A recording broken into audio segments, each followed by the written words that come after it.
2014 में under 19 world cup था। South Africa की टीम एंटर करती है। उस साउथ अफ्रीका की टीम में दो प्लेयर ऐसे थे कि जो इस पर्टिकुलर टाइम में भी साउथ अफ्रीका की जो टीम है वर्ल्ड T20 के अंदर उसका पार्ट है। अब इन दोनों टूर्नामेंट्स में रिजेम्बलेंस क्या है? 2014 में जो अंडर 19 वर्ल्ड कप हुआ वो साउथ अफ्रीका ने जीता, अनबीटन जीता।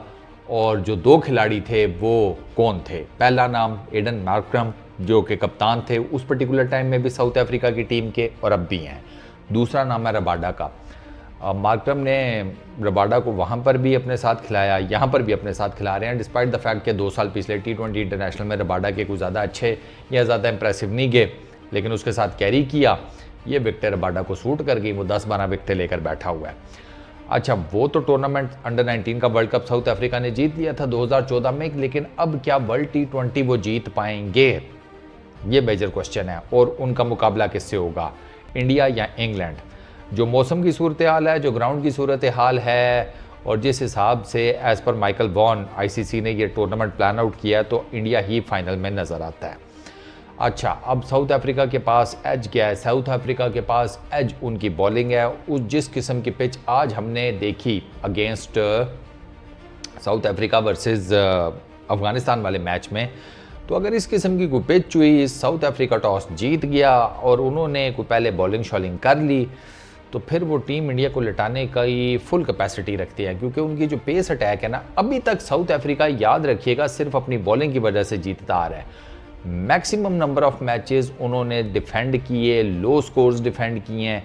कोई मुझे नहीं याद पड़ता साउथ अफ्रीका ने कोई बहुत बड़ा स्कोर मारा हो। वो सब बांग्लादेश से 4 रन से वो जीते थे, नेपाल से वो 1 रन से जीते हैं। उनके बड़े और भी कुछ एक दो क्लोज मैच हुए हैं। साउथ अफ्रीका के जितने मैचेस हुए हैं और जो क्लोज फिनिशेस हुई हैं, वो डेथ ओवर्स में उनके पेस बॉलर्स ने उनको जिताया। बी दैट रबाडा, नोकिया, Jansen, Baartman, you name it. अच्छा, उनके पेस अटैक का यह है कि ऊपर नए गेंद से भी अच्छी बॉलिंग कर रहे हैं, नीचे वो जो डेथ ओवर्स हैं वो भी ज़बरदस्त कर रहे हैं। महाराज और शमसी, उनका स्पिन ड्यू जो है वो भी ज़बरदस्त परफॉर्म कर रहा है। तो ओवरऑल साउथ अफ्रीका की जो बॉलिंग है ना, वो इस पर्टिकुलर टाइम में उनका एक्स फैक्टर बनी हुई है। बैटिंग उनकी जो है ना, वो अभी तक उस लेवल पर काबिल भरोसा नहीं है, जो साफ सी बात है। बैटिंग उन्होंने डिसेंट की है, ठीक की है, लेकिन कोई बहुत एक्स्ट्राऑर्डिनरी स्कोर ही नहीं उन्होंने बनाया, ना उन्हें कोई एक्स्ट्राऑर्डिनरी स्कोर चेज करना पड़े। साउथ अफ्रीका ने जो पहले जिन मैचेस में बैटिंग किया उसमें उन्होंने लो स्कोर ही रखे हैं। इनके सारे मैचेस इनिशियली तो थे ही न्यूयॉर्क के अंदर, तो न्यूयॉर्क में क्या घंटा बड़ा स्कोर बनना था, आपको तो पता ही है न्यूयॉर्क की पिच का। वहाँ पर तो बस वही जिसे कहते हैं डांस माहौल ही था सारे बैटर्स का। तो वो वहाँ पर भी उन्होंने लो स्कोर्स डिफेंड किए, बनाए, जो भी आप उसको कह लें। अच्छा, उसके बाद अब वो जब उनकी कैरेबियन लेग शुरू हुई है वेस्ट इंडीज़ वाली, यहाँ पर भी ऑलमोस्ट ये सेम सूरत हाल है। उनके बॉलर्स को ना न्यूयॉर्क में ही आइडिया हो गया था कि यार लेंथ और बैक ऑफ लेंथ जो बॉलिंग है ना, वो भाई साहब वही 6 मीटर वाली, वो काम ठीक रहेगा। वो वहाँ से उन्होंने पकड़ा, वो अभी तक उसी के ऊपर है और वो उसको उनको फ़ायदे दे रही है। उनको क्या, उन्होंने पूरी जितनी वर्ल्ड T20 टीम्स खेलने आई हुई थी सबको फ़ायदा दिया है।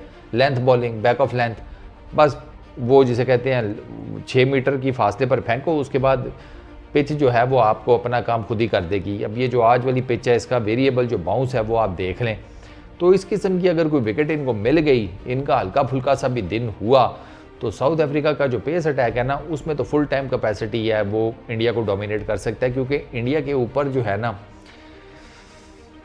रोहित, विराट, पंत, स्काई, ये 4 नाम है। इसमें विराट की मौजूदा जो फॉर्म चल रही है वो आपके सामने है, पीछे बच गए 3।